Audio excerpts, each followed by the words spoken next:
Ya Bapa, di dalam nama Tuhan Yesus Kristus, kami siap belajar firman Tuhan pagi hari ini. Haleluya, haleluya. Yang siap belajar firman Tuhan sama-sama katakan amin. Berikan tepuk tangan bagi Tuhan kita. Puji Tuhan, silakan duduk Bapak Ibu yang dikasihi Tuhan Yesus Kristus. Shalom Elohim bagi kita semuanya. Bagaimana kabar hari ini? Luar biasa. Lihat samping kiri kanan, lambaikan tangan bagi dia. Hai, Tuhan mengasihi dan memberkati engkau. Gitu ya. Terima kasih buat kehadirannya pada hari ini dalam ibadah yang kedua. Walaupun saya lihat tadi hujan-hujan, tapi tetap jemaat antusias hadir dan memuji Tuhan. Oke, kembali kita akan belajar kebenaran firman Tuhan Yesus Kristus. Kita bersyukur keadaan kota kita dalam keadaan yang baik. Bangsa kita juga walaupun ada 1-2 masalah di bangsa ini, tapi semuanya dalam keadaan yang baik pula. Namun ada di beberapa tempat terjadi peperangan, bahkan perang antara pasukan Azerbaijan dan Armenia ya, yang hari-hari ini terus memanas ya. Dan ketika Armenia ini diserang, khususnya di kota Martuni di wilayah Nagorno-Karabakh ya, lalu kemudian dihancurkan, banyak rumah yang hancur, banyak rumah yang kemudian berantakan. Ini salah satu warga di tengah perang yang menghancurkan kota Martuni. Dia menunjukkan rudalnya, wow ya. Jadi bukan hanya corona yang melanda mereka atau covid, tapi juga ada perang. Makanya Bapak Ibu harus hidup bersyukur kepada Tuhan. Di tempat lain masih banyak orang yang mengalami banyak kesusahan. Nah, ketika kota Martuni ini diserang dan banyak rumah yang rusak, tapi ada beberapa warga itu mereka tidak melarikan diri. Mereka berkata bahwa mereka tidak lari karena di rumah mereka buat yang namanya bunker atau ruangan bawah tanah, sebab mereka belajar dari waktu-waktu yang lalu ketika terjadi peperangan. Nah, mereka kemudian belajar dari hal itu sehingga mereka buat bunker yang bisa berisi 5-10 orang. Nah, mereka berlindung di sana. Bunker itu bagi mereka seperti sebuah benteng pertahanan yang membuat mereka terlindungi. Nah, jemaat yang dikasihi di dalam Tuhan Yesus Kristus, kita yakin dan percaya bahwa hari ini kita akan memperingati kematian dan kebangkitan Kristus melalui perjamuan. Kita akan percaya bahwa kuasa iblis sudah dikalahkan di atas kayu salib. Katakan amin. Katakan amin. Ya kan? Nah, iblis sudah dikalahkan ya, iblis sudah dikalahkan. Tetapi kadangkala kuasa manifestasi daripada iblis tersebut seringkali masih kita alami. Iblisnya sudah dikalahkan tapi masih kita alami, sebab kadangkala juga dalam orang-orang percaya Tuhan, dalam diri orang-orang percaya Tuhan, membangun yang namanya benteng iblis. Sekali lagi, membangun benteng iblis. Karena itu hari ini kita akan belajar meruntuhkan. Next, baca sama-sama, next slide-nya. Kita akan belajar hari ini 2-3, meruntuhkan benteng iblis, ya kan? Meruntuhkan benteng iblis. Kota Ternate ini banyak benteng, ya. Kota Ternate ini banyak benteng, dan benteng-benteng itu dulunya ditempati oleh para penjajah. Tetapi yang membangun benteng tersebut adalah orang-orang Ternate yang dijajah, yang disuruh bangun, ya kan? Dipekerjakan. Beberapa benteng di Indonesia yang besar, ketika Jepang berkuasa di Indonesia, Jepang juga menggunakan orang Indonesia untuk bangun benteng bagi mereka. Belanda juga begitu, menggunakan orang Indonesia bangun benteng bagi Belanda. Nah, kadangkala juga iblis itu menggunakan orang-orang Kristen untuk membangun benteng di dalam diri mereka bagi iblis. Sehingga hari ini kita akan belajar bagaimana meruntuhkan benteng iblis. Lihat sama-sama 2 Korintus pasal yang ke-10. Surat 2 Korintus pasal 10 ayat 3 sampai ayat yang ke-4. Jika Bapak Ibu Saudara sekalian sudah mendapatkannya, sejak kita berdiri bersama-sama. Dan hitungan yang ketiga kita akan baca ayat ini juga bersama-sama. 2 Korintus 10 ayat 3 sampai ayat yang ke-4. 1, 2, 3. Memang kami masih hidup di dunia, tetapi kami tidak berjuang secara duniawi. Karena senjata kami dalam perjuangan bukanlah senjata duniawi, melainkan senjata yang diperlengkapi dengan kuasa Allah yang sanggup untuk meruntuhkan benteng-benteng. Sekali lagi 2, 3. Memang kami masih hidup di dunia, tetapi kami tidak berjuang secara duniawi. Karena senjata kami dalam perjuangan bukanlah senjata duniawi, melainkan senjata yang diperlengkapi dengan kuasa Allah yang sanggup untuk meruntuhkan benteng-benteng. Katakan amin. Amin. Puji Tuhan, silakan duduk. Nah, kalau Bapak Ibu Saudara sekalian baca di ayat 4 dalam terjemahan versi firman Allah yang hidup, mari kalau bisa baca sama-sama 2, 3. Bukan senjata buatan manusia yang saya gunakan untuk merobohkan benteng iblis, melainkan senjata Allah yang ampuh. Nah, Bapak Ibu yang dikasih di dalam Tuhan Yesus Kristus, ada sebagian orang berpendapat bahwa ketika mereka ingin meruntuhkan benteng-benteng iblis atau pekerjaan kuasa kegelapan, mereka akan pergi di tempat-tempat yang dianggap keramat, lalu berdoa di sana dan kemudian menghancurkan benteng iblis di sana. Ya, saya tidak berkata itu sesuatu yang salah, ya itu menurut iman Anda, silakan Anda melakukannya, ya kan? Tetapi di dalam 2 Korintus pasal yang ke-10 ini, Rasul Paulus mengajar kita bahwa ada yang namanya benteng iblis. Benteng iblis, dan dia berkata, saya masih hidup di dunia, tapi saya tidak menggunakan cara dunia, tetapi saya menggunakan senjata yang disertai atau dengan kuasa Allah di dalam perjuangan hidup ini untuk meruntuhkan benteng-benteng. Versi firman Allah yang berkata benteng iblis. Nah, di dalam terjemahan New Life Version juga, New Life Version menerjemahkan juga dengan yang namanya the strong place of the devil. Ya, sebuah tempat-tempat yang kuat yang dimiliki oleh iblis, ya kan? Lalu kemudian Bapak Ibu jangan punya pemahaman dulu bahwa tempat itu yang namanya wah ada tempat-tempat keramat. Tapi kita lihat terjemahan New Living Translation berkata yang namanya the strong place of the devil itu diterjemahkan dalam New Living Translation berkata the strongholds of human reasoning and to destroy false argument. Benteng penalaran manusia dan untuk menghancurkan argumen yang palsu. Saya tanya, berbicara nalar, berbicara argumen, apakah itu sebuah tempat secara fisik ada di sekitar kita atau ada di dalam kita? Ada di dalam kita. Karena berbicara nalar, berbicara argumen ada di dalam pikiran kita. Jadi yang disebutkan oleh Rasul Paulus tentang berbicara tentang namanya merobohkan benteng iblis, itu berbicara merobohkan nalar manusia, argumen manusia yang disebut argumen yang palsu. Argumen yang palsu, argumen yang tidak benar. Nah, itu yang disebut sebagai benteng iblis.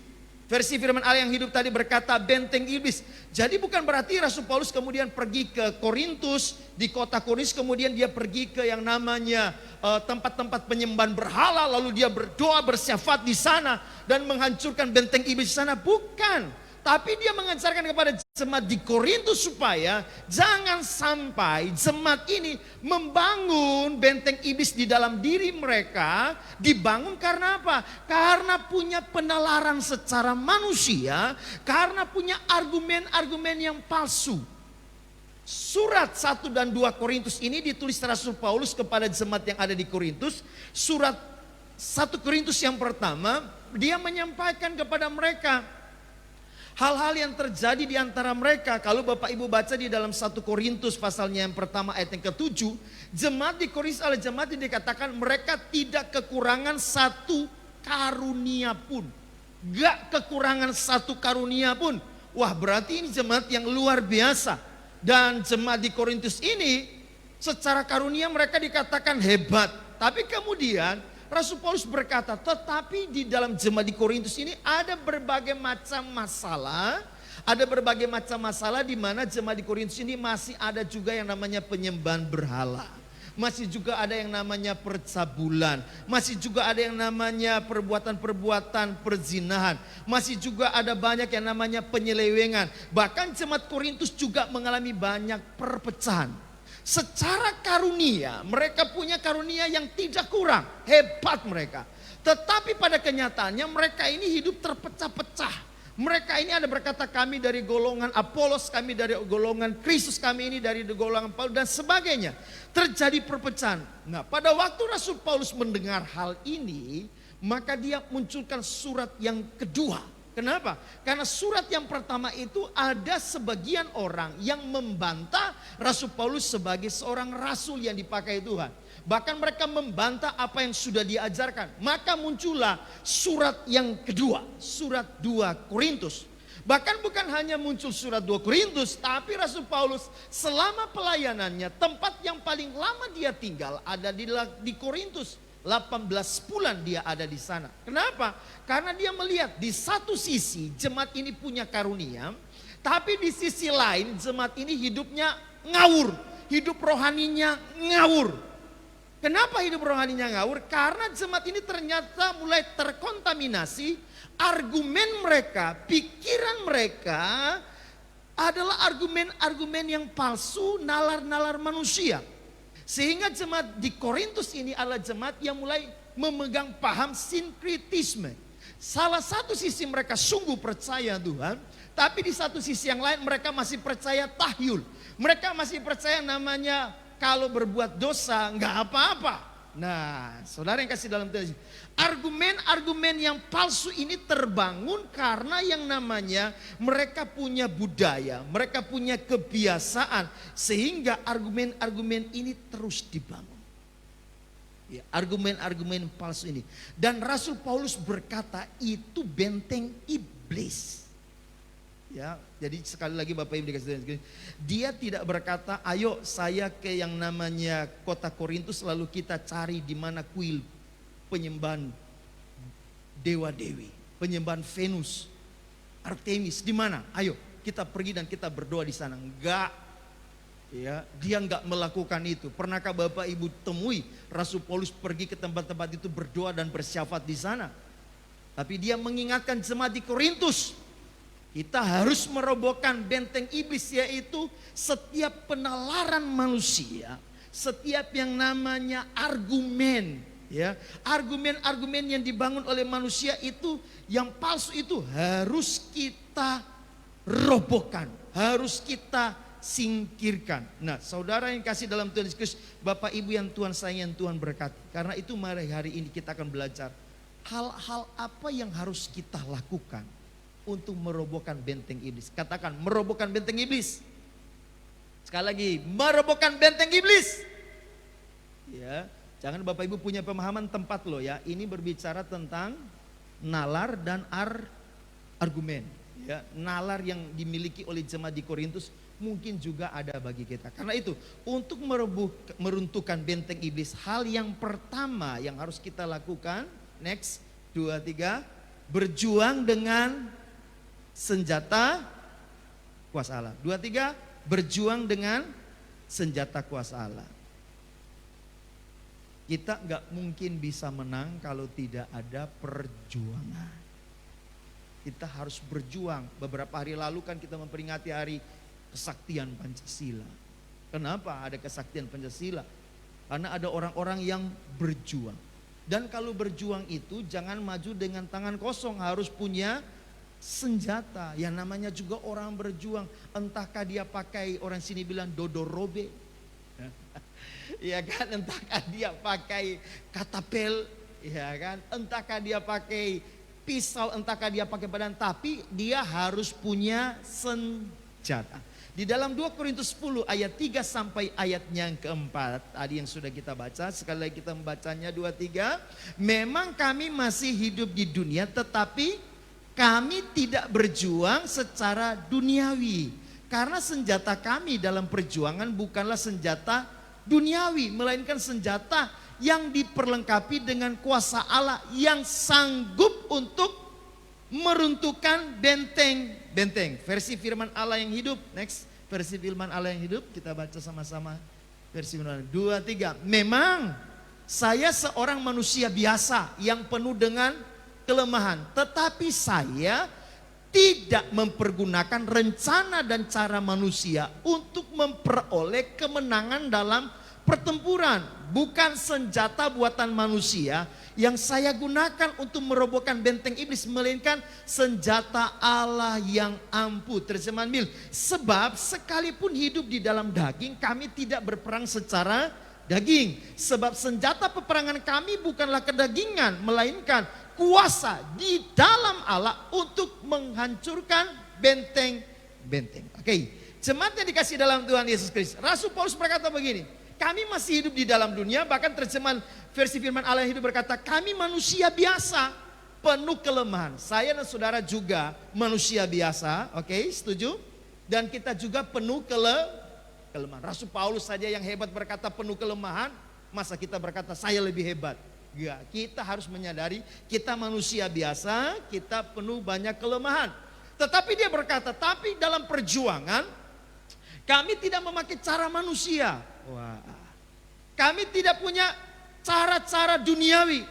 Enggak, tapi kami bertempur, kami berjuang itu menggunakan senjata yang ampuh karena disertai dengan kuasa Allah. Perhatikan Bapak Ibu yang dikasih dalam Tuhan Yesus. Dia tidak berkata kami berjuang dengan menggunakan karunia yang kami punya. Ya. Dia punya karunia, wah hebat. Banyak orang mengalami mujizat karena pelayanan Rasul Paulus. Tetapi untuk meruntuhkan, merobohkan argumen atau yang namanya merobohkan benteng iblis, di sini bukan pakai karunia. Ini pakai senjata Allah yang ampuh. Bukan lagi berbicara karunia Allah, tetapi senjata Allah yang ampuh. Sebab kalau dia hanya bisa pakai karunia untuk meruntuhkan benteng iblis, Rasul Paulus akan berkata kepada jemaat-jemaat di Korintus, sini kalian ke sini, nanti saya tumpang tangan, saya berdoa supaya apa? Supaya argumen kalian, benteng iblis yang ada dalam pikiran kalian itu dirobohkan. Tapi dia berkata kami berjuang. Artinya Bapak Ibu dikasih Tuhan Yesus Kristus, untuk merobohkan benteng iblis kita harus berjuang. Kalau Bapak Ibu mau meruntuhkan benteng iblis di dalam pikiran, argumen Bapak Ibu harus juga berjuang. Yang namanya juga berjuang berarti nggak santai. Ya, yang namanya juga berjuang berarti jangan konyol, jangan Bapak Ibu hanya tenang-tenang saja kemudian nggak punya senjata. Berjuang itu harus punya senjata, berjuang itu harus terus melakukannya sampai kita memenangkan pertempuran itu. Ya. Nah saudara yang kasih di dalam Tuhan Yesus Kristus, Rasul Paulus berkata kami berjuang tapi bukan dengan yang namanya rencana dan cara manusia. Dia tidak juga berkata wah kalian ini yang ada di Korintus ini kalian punya karunia hebat tapi kalian hidup rohanimu kurang bagus, ayo dengan karunia kita doakan supaya kalian itu bisa meruntuhkan argumen kalian. Enggak, tidak dengan menggunakan karunia, tapi menggunakan senjata Allah. Katakan senjata Allah. Nah ketika kita berbicara senjata, maka Bapak Ibu harus tahu di dalam ayat yang keempat, bukan senjata. Kata senjata sana menggunakan kata Yunani hoplon. Ya, hoplon, senjata atau hoplon. Hoplon itu apa sih? Next, hoplon itu yang namanya perisai. Hoplon, perisai yang biasa digunakan oleh prajurit Yunani, prajurit Roma, Spartan. Ya. Kenapa orang berkata kenapa Spartan pasukannya hebat? Salah satunya karena mereka punya perisai yang disebut dengan yang namanya perisai hoplon. Perisai ini kurang lebih diameternya 91 cm. Perisai ini terbuat dari yang namanya kayu yang tebal di tengahnya, kemudian ada perunggu di sisi luarnya dan kulit di sisi dalamnya. Jadi ketika Rasul berkata kami menggunakan senjata hoplon, ya. Kata hoplon ini bisa berbicara tentang perisai, bisa juga berbicara tentang seluruh senjata yang dibawa di dalam medan peperangan. Tetapi lebih kepada perisai, ya, lebih kepada perisai. Hoplon berbicara tentang perisai. Nah, apa gunanya perisai? Ya, perisai itu gunanya, next ketika ada panah, ya, maka perisai yang akan menangkisnya. Das. Saya senang sekali kalau nonton film kerajaan-kerajaan. Wah, seru itu. Ya. Ada pasukan panahnya. Nah, kalau pasukan panahnya sudah maju, saya akan berkata ini, wah banyak yang tewas ini ya. Jadi pasukan panahnya yang paling pertama disuruh panah, zek, panahnya dari atas melambung tinggi kemudian jatuh. Nah, kalau lawan atau musuh nggak punya yang namanya perisai, mereka nggak bisa menangkisnya, udah pasti mati deh, udah pasti. Karena panah itu bukan dari dekat, dari jauh, zek, terus melambung tinggi. Jadi mereka harus pakai yang namanya perisai, menangkis, tak, sehingga setiap panah itu akan masuk tertancap. Ya, tertancap. Nah, kehidupan kita pun kita harus punya perisai. Perisai hoplon ini terbuat dari kayu yang kemudian ada yang namanya perunggunya. Kehidupan saya dan saudara ini seperti kayu yang rapuh, oke? Dan kita harus punya pelindung dalam diri kita. Ketika saya dan saudara berkata kita ingin merobohkan yang namanya benteng-benteng iblis, merobohkan benteng iblis, kita mau meruntuhkan benteng iblis dalam diri kita yang berbicara argumen, maka ini berbicara perisai. Argumen itu berbicara perisai. Dari mana kita tahu? Ayub pasal 13 ayatnya yang ke-12. Ayub pasal 13 baca sama-sama 2-3. Dalil-dalilmu adalah amsal debu dan perisai-perisaimu tanah liat. Versi mudah dibaca, kata-kata bijak yang kamu kutip tidak berguna. Alasanmu selemah tanah liat. Oke. Ayub berkata bahwa perisaimu perisai tanah liat. Lalu kemudian versi mudah dibaca menerjemahkan alasanmu. Gak salah. Karena yang namanya perisai menggunakan kata Ibrani gab. Gab itu artinya bulwark atau breastwork. Yang artinya benteng, pelindung dala dari yang namanya of argument. Dari yang namanya argumen. Ketika saya dan saudara punya argumen, maka itu menjadi perisai. Argumen itu berbicara perisai. Dan setiap argumen yang kita pertahankan itu akan menjadi dalil. Apa itu dalil? Dalil itu pendapat yang dikemukakan dan dipertahankan sebagai sebuah kebenaran. Dipertahankan. Dalil itu berbicara alasan yang kemudian dipertahankan. Dalil itu berbicara yang namanya keterangan yang dijadikan bukti atau alasan suatu kebenaran. Itu namanya dalil. Tafsiran yang dipertahankan sebagai kebenaran juga itu namanya dalil. Jadi argumen kita yang tidak kita pertahankan itu bukan dalil. Kalau Bapak Ibu punya pendapat tapi pendapatmu tidak dipertahankan, berarti itu tidak disebut dalil. Dalil itu sesuatu pendapat yang dipertahankan dan itu akhirnya menjadi perisai. Jadi Bapak Ibu harus tahu, berbicara perisai itu berbicara pikiran, berbicara argumen. Ayub berkata kepada teman-temannya, kalian punya dalil-dalil yang mereka sampaikan kepada tentang Ayub. Mereka sampaikan apa yang Tuhan kerjakan. Ayub berkata dalil-dalilmu itu, perisai-perisaimu itu adalah perisai tanah liat, lemah, mudah pecah. Kalau berbicara tanah liat, maka kita akan tahu kita semua manusia ini terbuat dari debu tanah. Berarti dalil manusia adalah lemah seperti tanah liat. Karena itu Bapak Ibu harus tahu segala sesuatu yang kita pikirkan dengan cara pikir menurut manusia, kita berjuang dalam hidup ini dengan cara pikir manusia, dengan dalil manusia, dengan argumen manusia, maka semua argumen yang dari manusia itu selemah tanah liat. Karena itu jemaat yang dikasih dalam dunia. Makanya Rasul Paulus berkata, aku tidak mau berjuang dalam hidup yang aku hidup di dunia ini menggunakan cara manusia, menggunakan argumen manusia. Aku enggak mau. Aku harus menggunakan senjata perisai.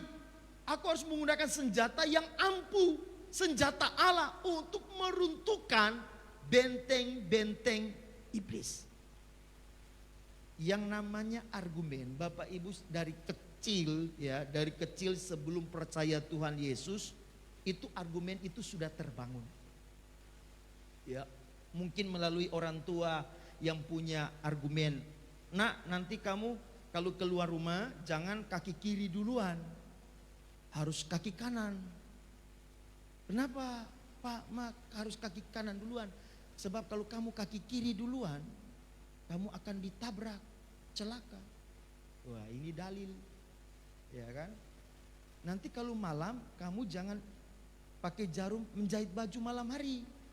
Kenapa? Nanti soe, nanti kena tatusu. Itu zaman dulu terada lampu. Jadi jangan menjahit malam-malam. Kalau jarum jatuh kena cari di mana? Terada lampu. Sekarang ini siang di malam terang. Bagaimana cara bisa menjahit malam? Jangan potong rambut malam. Nanti kena cepat mati. Semua dipertahankan. Ya. Ada begitu banyak argumen-argumen manusia yang ada di pikiran kita. Ada begitu banyak argumen-argumen, dalil-dalil dalam pikiran kita yang sesuai dengan apa yang dipikirkan manusia. Dan saya mau berkata sesuai dengan apa yang firman Tuhan katakan, semua dalil yang berasal dari manusia itu dapat menjadi benteng iblis. Karena itu jemaat yang dikasih dalam Tuhan Yesus Kristus, tanpa kita sadari hari-hari ini iblis sementara memakai banyak orang membangun bentengnya. Tanpa kita sadari. Iya kan? Iblis sementara memakai banyak orang membangun argumennya. Hari-hari ini orang berargumen dan orang mempertahankan itu. Iya. Tanpa kita sadari, hari-hari ini iblis terus membangun. Saya berkata kepada seseorang begini, lebih baik orang itu kerasukan setan, supaya ketika didoakan diusir setannya pergi. Tapi kalau orang itu penuh ketakutan, Bapak Ibu mau doakan berulang-ulang kali, tidak akan pernah bisa. Sedangkan Tuhan Yesus saja ketika murid-muridnya takut, apa yang dia katakan? Jangan takut. Dia tahu murid-muridnya takut atau tidak? Tahu. Nah, kalau ketakutan bisa diusir dengan karunia, Tuhan akan panggil murid-muridnya, sini. Petrus, Yohanes, Yakobus, Markus, mari sini. Ya. Kalian ini penakut kalian. Sini, saya tumpang tangan, saya doakan. Dalam nama Bapa, Putra dan Roh Kudus, rasa takut kalian hilang. Apakah Yesus lakukan itu? Tidak. Yesus hanya berkata, jangan takut. Kalau orang itu kerasukan setan, Yesus panggil dalam nama Yesus, iblis pergi. Nyah, iblis pergi. Tapi ketakutan harus orang itu yang bertindak.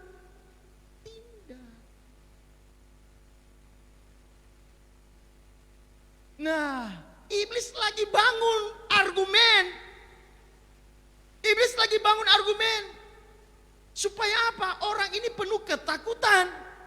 Dan kalau orang penuh ketakutan, ketakutan itu akhirnya menjadi benteng iblis. Dia mau pergi ke gereja, dia sudah takut duluan. Waduh. Gak usah. Kalau hal ini berlanjut sampai 1-2 tahun, orang itu gak akan pernah bisa datang ke gereja. Kenapa? Karena bentengnya sudah terlalu tinggi. Nanti minggu depan kita akan belajar. Karena bentengnya sudah terlalu besar, ketakutannya sudah terlalu besar.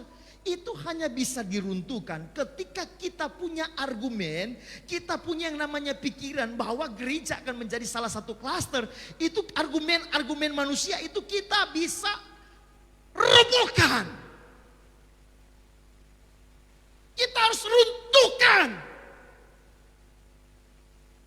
Ketika Bapak Ibu ketemu seseorang kemudian tanpa disadari kemudian berjabat tangan, selamat ya. Waduh, besok apa ini dia? Ngana pegang tak tangan, tak pegang ngana petangan. Kita pegang ngana punya, tak pegang ngana punya. Iya kan? Lalu kemudian itu menjadi ketakutan. Waduh, cari air, air. Tidak ada air, kok Hana mau cuci tangan di mana?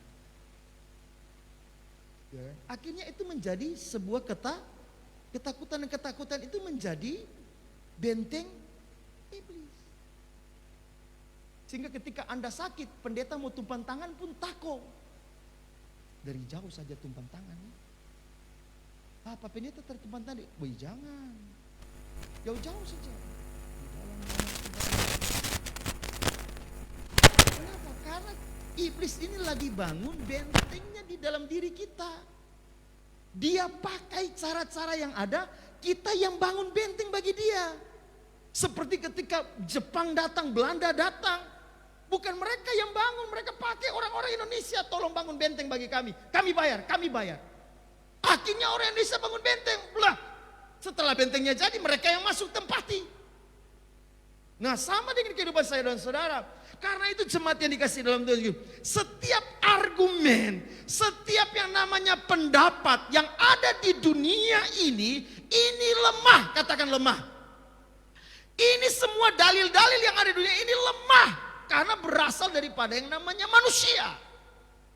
Makanya Ayub berkata, dalil-dalil kalian adalah perisai dari tanah liat.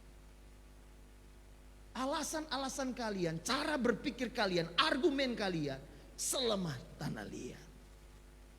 Karena itu bagaimana sekarang kita bisa menghadapi atau meruntuhkan argumen-argumen yang dibangun, yang kemudian iblis mengambil keuntungan di dalamnya. Apa yang harus kita lakukan? Efesus 6 ayat 16 sampai yang ke-17.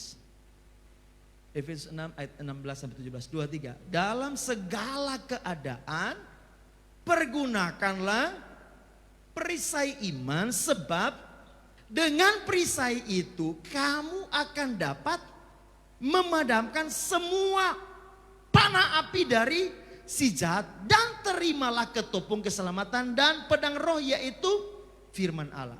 Efesus 6 ayat 16 berkata, perisai yang Tuhan mau adalah perisai iman. Amsal 30 ayat yang kelima, 2, 3. Semua firman Allah adalah murni. Ia adalah perisai bagi orang-orang yang berlindung padanya. Yang Tuhan suruh kita punya perisai adalah perisai iman. Iman itu berasal dari mana? Dari firman Allah. Ketika kita punya firman Allah, kita punya perisai dalam hidup kita. Makanya Tuhan berkata, bukan cara-cara duniawi, bukan cara manusia, tapi dengan senjata yang ampuh, senjata yang penuh dengan kuasa Allah, dan itu adalah firman Allah. Ketika Bapak Ibu terus membangun argumen Anda, membangun yang namanya pola pikir Anda, membangun yang namanya dalil-dalil Anda dengan firman Allah, itu akan menjadi perisai. Lalu kemudian dikatakan itu menjadi perisai iman. Iman Anda semakin kuat. Sehingga ketika iblis mulai memanah dengan berbagai macam panah api, engkau bisa memadamkannya. Das, bisa. Tapi kalau Bapak Ibu tidak pernah hidup bergaul dengan firman Allah, maka saya mau berkata, kita nggak punya power, nggak punya kuasa untuk memadamkan panah dari si jahat. Panah dari si jahat ini dipadamkan dengan iman. Iman yang berasal dari firman Allah. Jangan berpikir panah si jahat bisa Anda padamkan dengan karunia mengusir setan. Kalau bisa dilakukan dengan mengusir setan, karunia mengusir setan, maka surat Efesus 10 akan berkata, setiap kali ada panah dari si jahat, kamu gunakan karunia mengusir setanmu. Apakah begitu? Kan tidak. Disuruh pergunakan apa?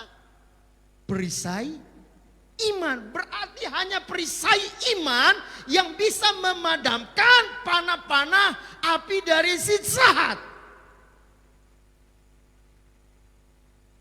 Perisai iman, bukan karunia, bukan saya pengkhotbah lalu kemudian dengan status saya sebagai pengkhotbah saya bisa memadamkan panah api si jahat. Enggak, bukan karunia. Karena itu jemaat yang dikasih Tuhan, saya berharap hari-hari ini Bapak Ibu harus banyak bergaul dengan firman Tuhan, katakan amin. Anda harus berjuang dengan firman Tuhan karena itu senjata kuasa Allah. Supaya iman Anda mulai terus dibangkitkan, lalu kemudian setiap kali ada panas dari si jahat, Anda bisa memadamkannya. Dan dengan firman Allah itu juga, itu yang namanya salah satu alat peperangan menghancurkan benteng-benteng. Yeremia pasal 23 ayat yang ke-29. 23. Bukankah firmanku seperti api, demikianlah firman Tuhan, dan seperti palu yang menghancurkan bukit batu. Terjemahan lama. Bukankah firmanku juga seperti api, demikianlah firman Tuhan, dan seperti godam yang menghancurkan batu besi. Yeremia 51 ayat 20. Engkau tadinya adalah palu godam bagiku, senjata perang. Dengan engkau aku menghancurkan bangsa-bangsa, dengan engkau aku memusnahkan kerajaan-kerajaan. Palu godam itu senjata perang. Untuk apa? Menghancurkan. Menghancurkan apa? Menghancurkan bukit batu pun dihancurkan. Menghancurkan apa? Batu besi pun dihancurkan. Menghancurkan apa? Menghancurkan bangsa-bangsa. Jadi yang namanya firman Tuhan itu palu atau godam yang dipakai untuk menghancurkan. Ketika kita mau meruntuhkan yang namanya benteng iblis di dalam argumen kita, di dalam namanya dalil kita, di dalam namanya pikiran kita, kita nggak bisa hanya menggunakan yang namanya doa dan doa dan doa. Kita tidak bisa menggunakan nama panggil orang punya karunia, doakan kita tumpang tangan. Kita nggak bisa berkata panggil hamba Tuhan yang hebat supaya mendoakan saya. Nggak bisa. Anda harus bisa meruntuhkannya dengan godam firman Tuhan. Karena itu sangat disayangkan kalau Bapak Ibu setiap hari nggak pernah baca Alkitab itu. Sangat disayangkan kalau setiap hari Bapak Ibu nggak pernah berikan waktu untuk baca firman Tuhan. Padahal itu adalah alat perang kita. Setiap kali Anda membaca firman itu palu, godam yang menghancurkan setiap argumen-argumen cara-cara manusia. Itu dihancurkan dengan firman. Kan itu saya berharap hari-hari ini Bapak Ibu jangan cuma sibuk buka nota kiri, nota kanan. Saya berkata kepada miskin, jangan cuma sibuk bikin-bikin pajak perusahaan. Satu saat iblis pajak pengana. Kenapa? Karena pikiranmu sudah ada benteng iblis yang kuat. Ya biar ngana stres hitung pajak. Aduh salah hitung ini bahaya perusahaan. Perusahaan bisa kolaps. Engkau lebih kolaps daripada itu jika engkau melupakan firman Tuhan. Karena itu Bapak Ibu sesibuk apapun. Saya pembacaan sudah sampai di Ibrani. Sudah mau selesai sampai satu Alkitab lagi. Nah saya berharap Bapak Ibu setiap hari membaca firman Tuhan. Katakan amin. Katakan amin. Katakan saya mau melakukan. Karena itu alat perang kita. Bapak Ibu bisa usir setan. Ya, setan pergi. Tapi argumen ini tidak bisa diusir dengan karunia mengusir setan. Ingat itu. Argumen kita ini, benteng iblis ini hanya bisa kita hancurkan kalau kita bersekutu dengan firman Tuhan. Karena itu jemaat dikasih Tuhan. Jangan Bapak Ibu merasa wah sudah hebat Anda doakan orang sakit sembuh. Kalau yang namanya argumen bisa dihancurkan dengan karunia, maka Rasul Paulus akan berkata kepada jemaat di Korintus, kalau yang tidak kekurangan karunia, silakan kalian doakan diri kalian masing-masing dengan karunia kalian. Tidak. Tapi Rasul Paulus berkata, kalian harus merobohkan itu dengan senjata kuasa Allah. Dan senjata itu berbicara firman Tuhan. Next, karena itu Bapak Ibu dikasih dalam Tuhan Yesus Kristus, kita berjuang, baca sama semua 2-3. Berjuang dengan firman Tuhan, itu adalah perisai iman, godam dan pedang roh. Bukan dengan argumen atau alasan menurut cara manusia. Jangan berargumen, waduh hari-hari ini Bapak Ibu gak bisa berargumen, gak bisa.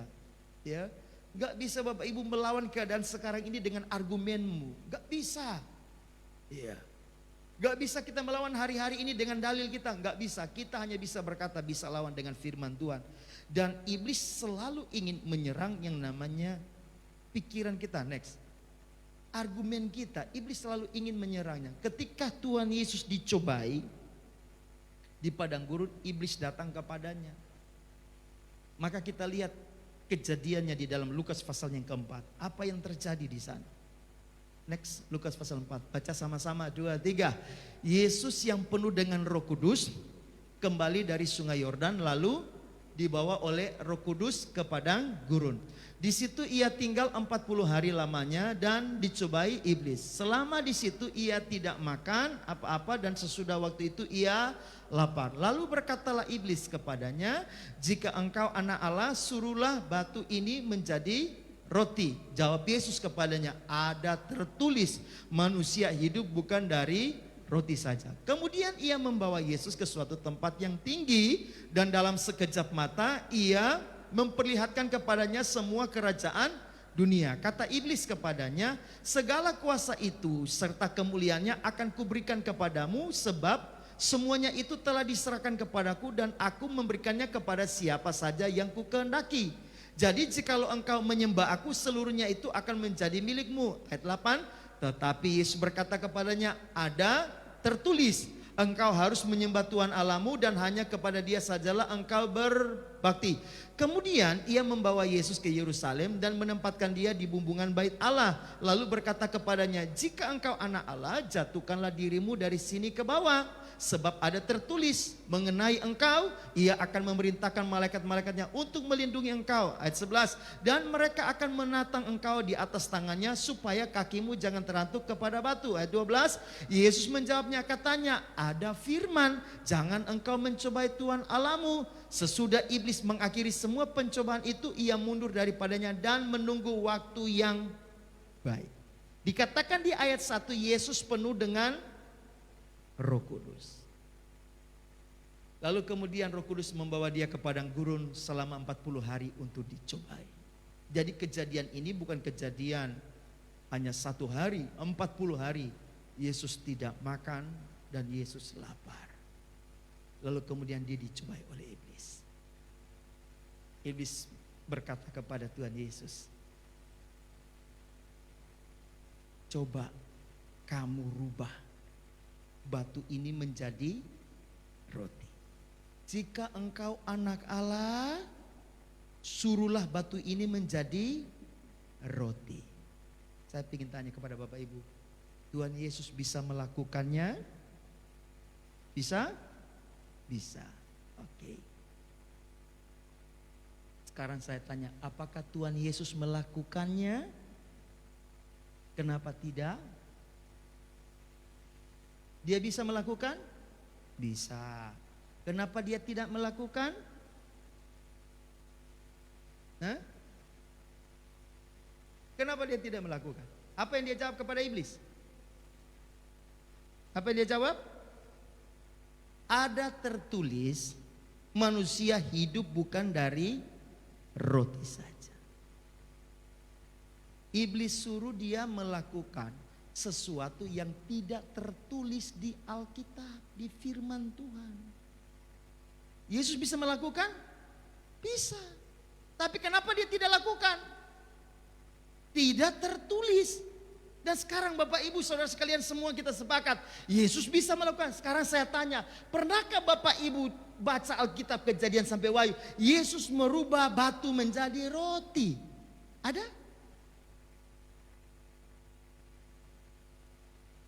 Gak ada. Kenapa Yesus tidak melakukan? Karena tidak tertulis. Tapi dia bisa. Bisa. Bahkan dia berkata, kalau kalian tidak memuji aku, maka aku akan membuat batu-batu ini memuji aku. Tapi dia tidak pernah berkata, batu dia akan rubah menjadi roti. Pada waktu Yesus memberi makan 5.000 orang, apakah batu-batu di sekitar situ dia berkata kepada murid, ngoni kumpul itu batu-batu kemari. Lalu kita akan rubah ini batu-batu jadi roti. Wah, kalau kejadian itu bisa, Saya akan berkata, Tuhan, rubah batu angus jadi roti, supaya seluruh orang Ternate kenyang dan puru polote.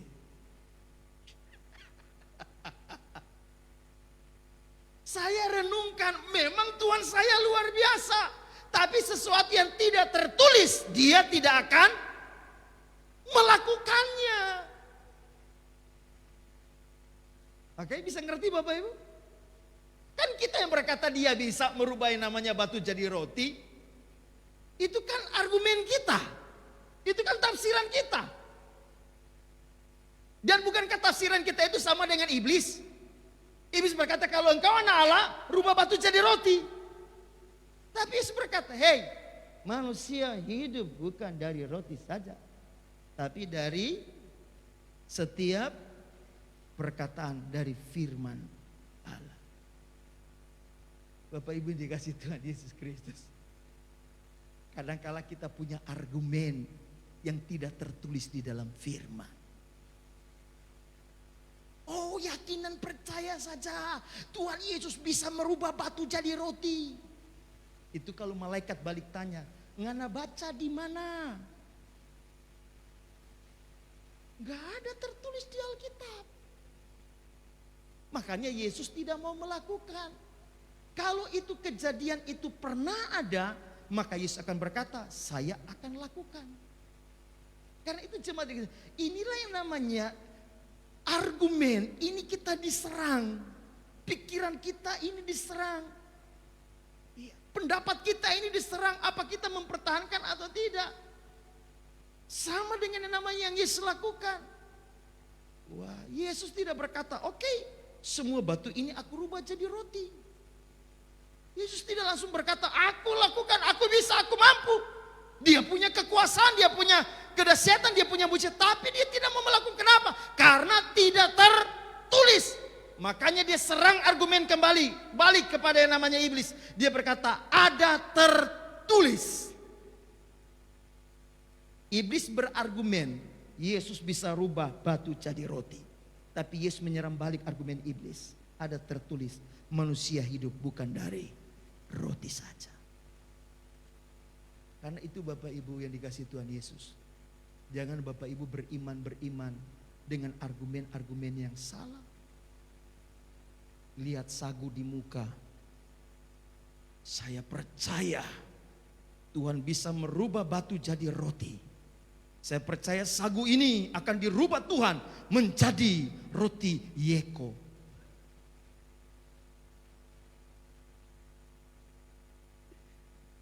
Kejadian di Alkitab, Yesus memberi makan 5.000 orang dari 5 ketul roti. Roti menjadi roti.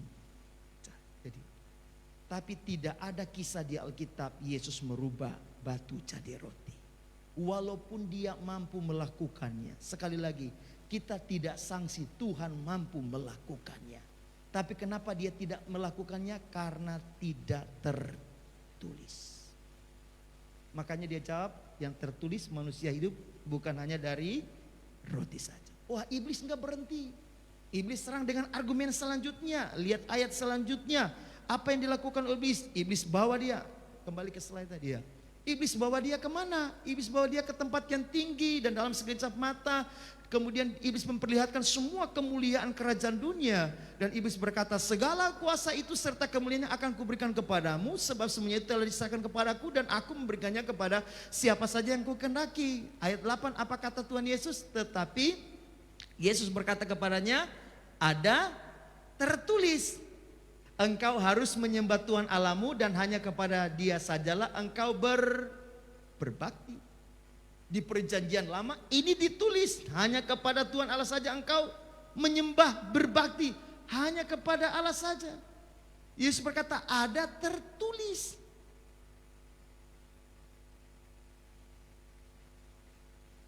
Saya ingin tanya, apakah ketika iblis memperlihatkan semua kuasa dan kemuliaan dunia, kerajaan dunia, lalu iblis berkata, aku akan memberikan kepada siapa yang aku kehendaki. Jadi jika engkau menyembah aku, seluruhnya itu akan menjadi milikmu. Apakah ada dalam firman Tuhan yang berkata begitu? Tidak ada. itu hanya argumennya iblis. Itu hanya idenya iblis.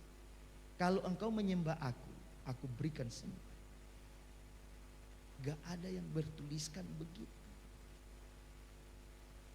Gak ada. Kemudian selanjutnya sekarang ya, dia bawa lagi Tuhan Yesus kemana? Bumbungan bait Allah. Lalu dia berkata kepada Tuhan Yesus sana, jika engkau anak Allah, jatuhkanlah dirimu dari sini ke bawah, sebab ada tertulis. Nah, dia pakai sekarang ada tertulis. Yang tadi sebelumnya tidak ada. Tidak ada. Yang tadi sebelumnya tidak ada. Iblis tidak pakai ada tertulis. Sekarang di ayat 10 dia pakai ada tertulis. Dia pakai ayat sekarang. Mengenai engkau, ia akan memerintahkan malaikat-malaikatnya untuk melindungi engkau.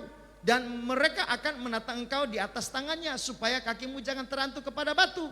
Yesus menjawabnya, katanya, ada firman, jangan engkau mencobai Tuhan Allahmu. Sekarang saya tanya, yang iblis pakai di ayat 10, sebab ada tertulis mengenai engkau, ia akan memerintahkan malaikat-malaikatnya untuk melindungi engkau, dan mereka menatang engkau di atas tangannya supaya kakimu jangan terantuk kepada batu.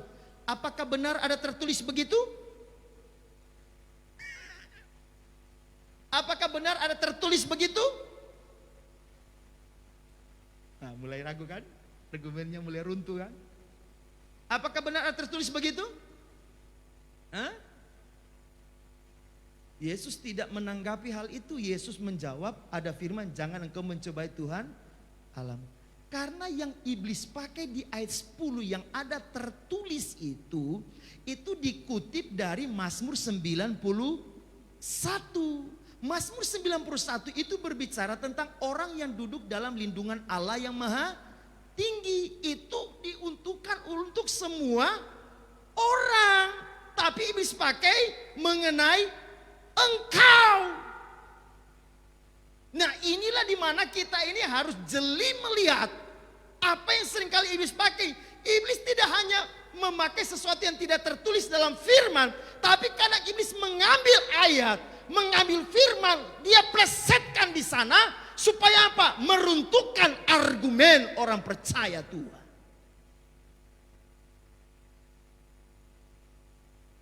Karena itu jemaat yang dikasih dalam Tuhan Yesus Kristus, saya berharap Bapak Ibu jangan hanya berhenti suka dengar khotbah. Saya senang Bapak Ibu suka dengar khotbah.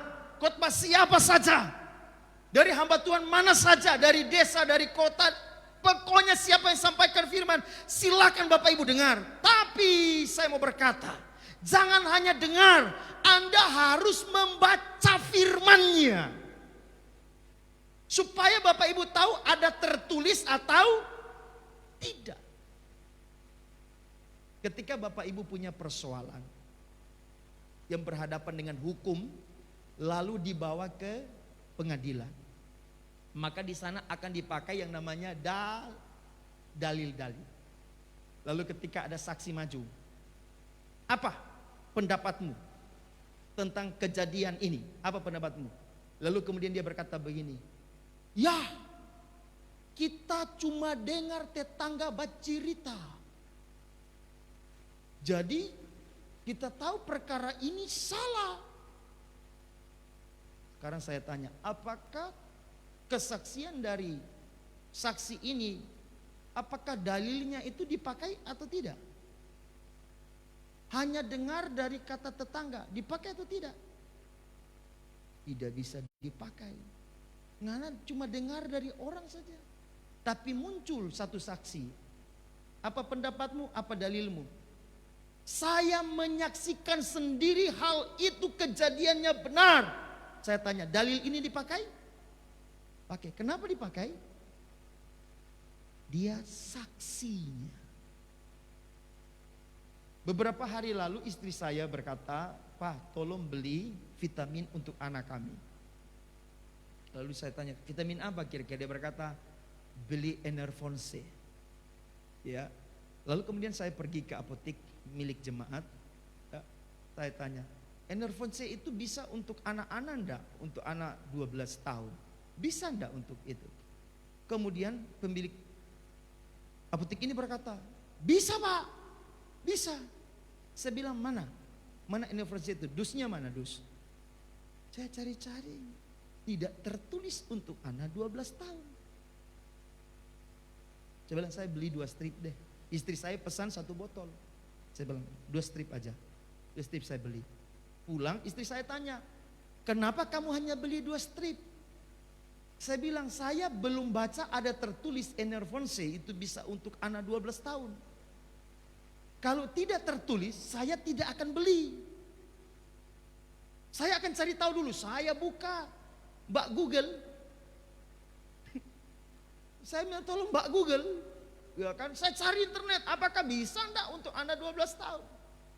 Saya enggak ketemukan tertulis bisa untuk anak 12 tahun. Maka saya ambil keputusan tidak diberikan ke anak saya. Kalau ada dokter profesor yang datang berdebat, bisa. Saya berkata, mana tertulisnya di mana? Maka sekalipun dia profesor, kalau saya berkata tidak tertulis, dia mau bikin apa? Lebih kuat mana? Yang tertulis atau yang tidak tertulis? Ya.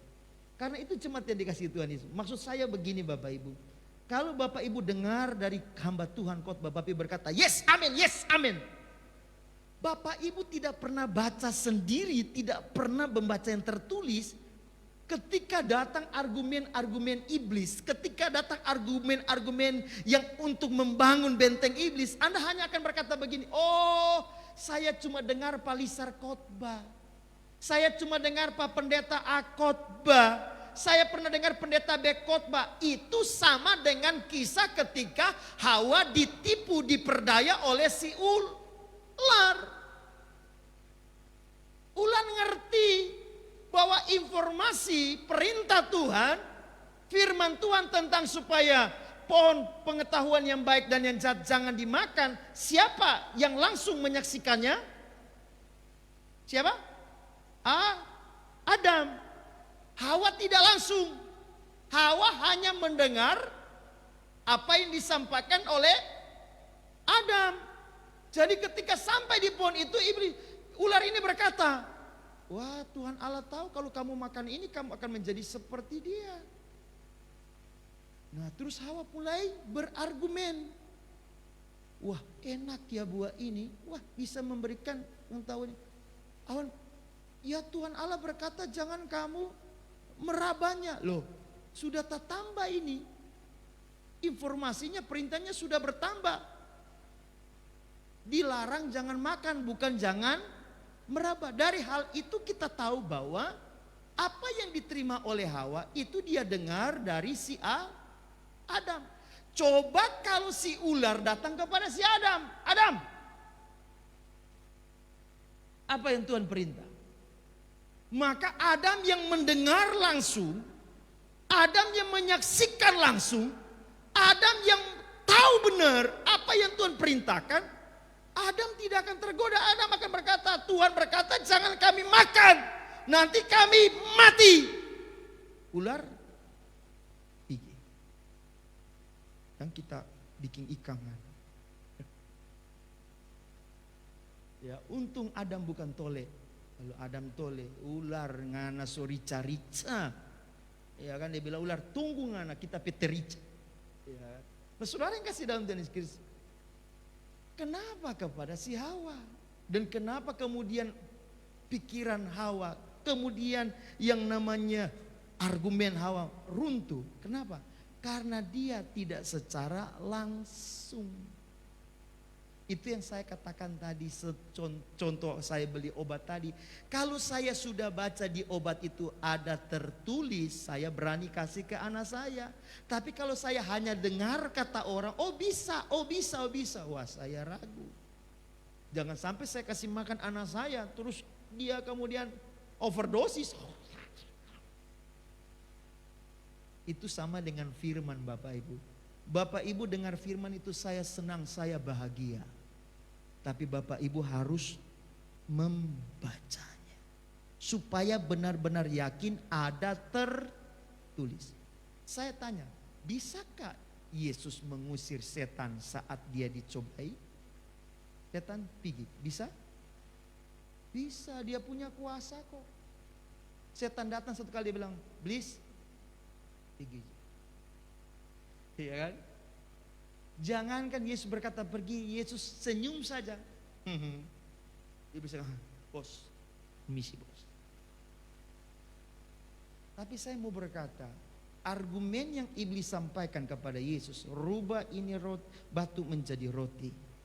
Kemudian semua kerajaan dunia ini aku berikan jika engkau menyembah aku.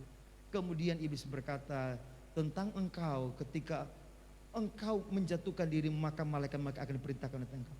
Untuk menghancurkan apa yang menjadi argumen iblis, Yesus harus pakai ada tertulis. Begitu juga dengan benteng yang iblis bangun dalam hidup kita. Benteng yang ada dalam pikiran kita, argumen kita, dalil kita. Bapak Ibu gak bisa runtuhkan hanya dengar daripada khotbah dan khotbah. Bapak Ibu harus benar-benar baca firman dan akan firman itu yang akan palu setiap argumen kita. Maka setiap argumen yang bukan dari Tuhan akan dihancurkan. Katakan samping kiri kanan, jangan malas baca firman Tuhan. Supaya benteng iblis diruntuhkan dalam dirimu. Ya. Jadi saya berharap Bapak Ibu rajin baca firman Tuhan. Hari-hari ini ayo jemaat GBT rajin baca firman Tuhan. Katakan amin. Katakan amin. Rajin baca firman Tuhan supaya kita sama-sama meruntuhkan benteng-benteng iblis yang dibangun dalam pikiran kita, argumen kita, dalil kita dihancurkan.